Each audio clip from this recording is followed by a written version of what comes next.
اعوذ باللہ من الشیطان الرجیم، بسم اللہ الرحمن الرحیم۔ میرا نام ہے محمد اسرار خٹک اور آپ دیکھ رہے ہیں دین اسلام چینل۔ میرے تمام معزز سامعین السلام علیکم۔ آج کا ہمارا موضوع ہے سیرت النبی، جس کی پچھلی ویڈیو میں ڈاکٹر اسرار احمد نے قرآن اور سائنس کی روشنی میں بہت تفصیل کے ساتھ وضاحت کی تھی۔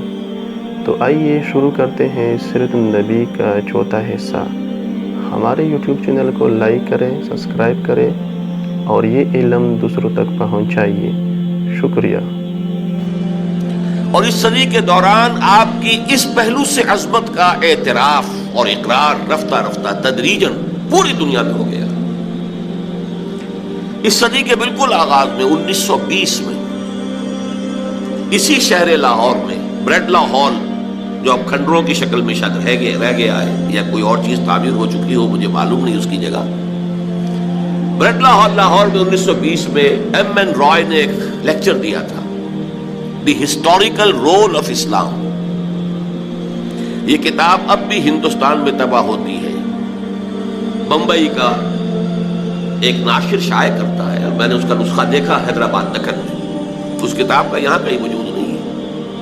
ہسٹوریکل رول آف اسلام میں ایم این رائے، اور ایم این رائے کون تھا اس کو نوٹ کر لیجیے، کمیونسٹ انٹرنیشنل کا ممبر تھا۔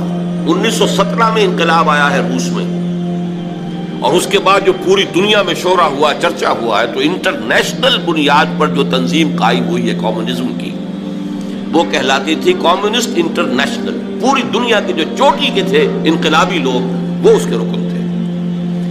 ایم این رائے انڈیا کی جانب سے اس کا رکن تھا، بہت بڑا انقلابی، لیکن وہ ہسٹوریکل رول آف اسلام میں صاف کہتا ہے کہ تاریخ انسانی کا عظیم ترین انقلاب وہ تھا جو محمد رسول اللہ صلی اللہ علیہ وسلم نے برپا کیا۔ بڑی تفصیل سے کہتا ہے کہ جو فتوحات حضور کے جانشینوں نے اور جانثاروں نے حاصل کی ہیں، جو بجلی کی سی سرعت کے ساتھ عراق اور شام اور پھر ادھر ایران، ادھر مصر، شرقاً غرباً جس تیزی کے ساتھ فتوحات ہوئی ہیں، اگرچہ اس تیزی کے ساتھ فتوحات تاریخ انسانی میں پہلے بھی ہوئی ہیں۔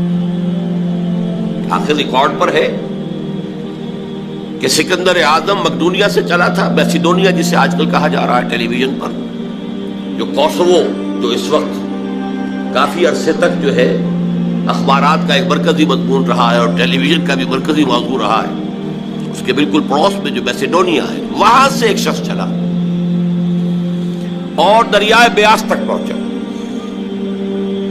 تو اور جس تیزی کے ساتھ، سرعت رفتار کے ساتھ واقعہ یہ کہ وہ اپنی جگہ پر ایک بہت بڑی مثال ہے۔ وہ تو مغرب سے آیا تھا مشرق کی طرف، ایٹیلا چلا تھا مشرق سے مغرب کی طرف، اور ڈینیوب کی وادی تک جا پہنچا تھا۔ کہاں یہ چین کے شمال میں صحرائے گوبی سے نکل کر، اور وہ پہنچا ہے ڈینیوب کی وادی تک۔ لیکن وہ یہ کہتا ہے ایم این رائے، یہ بروٹ ملٹری کیمپینز تھی، ان کے نتیجے میں کوئی تہذیب وجود میں نہیں آئی، کوئی نیا تمدن وجود میں نہیں آیا، کوئی روشنی دنیا میں نہیں پھیلی، کوئی علم کا جو ہے فروغ نہیں ہوا، کچھ بھی نہیں۔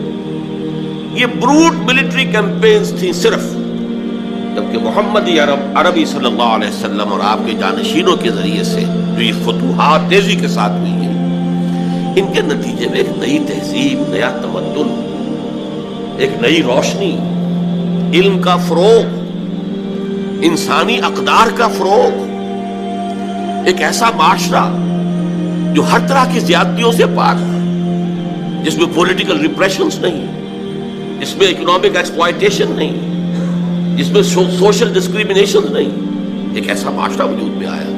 جیسے کہ علامہ اقبال نے کہا ہے کہ مصطفیٰ اندر ہرا خلوت گزید، قوم و آئین و حکومت آفرید۔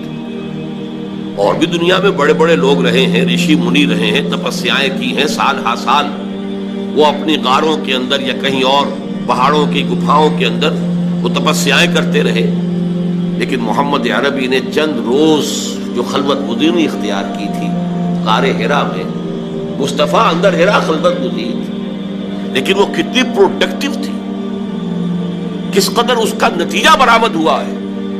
کہ ایک نئی قوم، نیا تمدن، ایک نیا آئین، قوم و آئین و حکومت آفری. یہ وہ ہے وہ عظمت کہ جس کا اظہار 1920 میں کیا ایم این رائے نے. مسلمان نہیں تھا، ہندو، کمیونسٹ. یہ تو تھا اس صدی کے شروع سے لے، اگر گنتی کریں گے تو 20واں سال.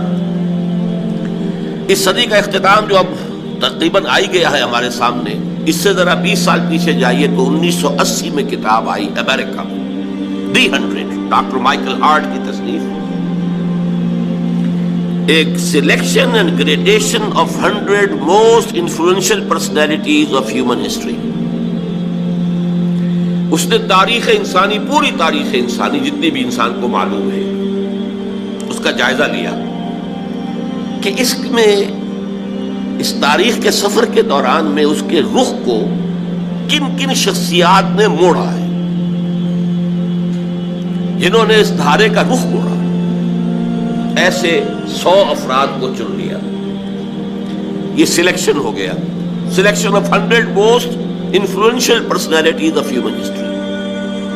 لیکن صرف سلیکشن نہیں، اینڈ گریڈیشن آلسو. ان کے اندر بھی پھر درجہ بندی. کون ہے وہ جس نے سب سے زیادہ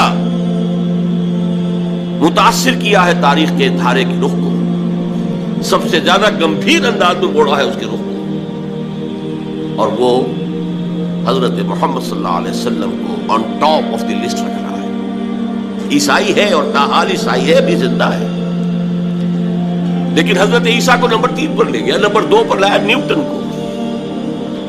نیوٹن کی فزکس نے جس طریقے سے تاریخ انسانی کو متاثر کیا ہے، یہ پورا جو ایکسپلوژن ہے سائنس اور ٹیکنالوجی کا، اس کا نقطۂ آغاز نیوٹن ہے، اس میں کوئی شک نہیں. تو چونکہ وہ اس انداز سے بات کر رہا ہے، مذہبی پہلو سے نہیں کر رہا ہے، اپنے عقائد کے اعتبار سے بات نہیں کر رہا ہے، اس کا موضوع یہ ہے کہ تاریخ انسانی میں اس کے دھارے کے رخ کو موڑنے والی شخصیات کون کون سی ہیں. ان میں نمبر 1 محمد الرسول اللہ صلی اللہ علیہ وسلم، نمبر 2 نیوٹن، نمبر 3 پھر حضرت مسیح علیہ السلام. اور مسلمانوں میں سے پھر صرف ایک اور شخصیت کو اس نے اس 100 کی فہرست میں شمار کیا ہے، اور وہ ہے ٹھیک 50ویں نمبر پر حضرت عمر فاروق رضی اللہ تعالی عنہ. اب یہاں ایک سوال پیدا ہوا، اس نے خود اس کو پوز کیا کوشچن کو.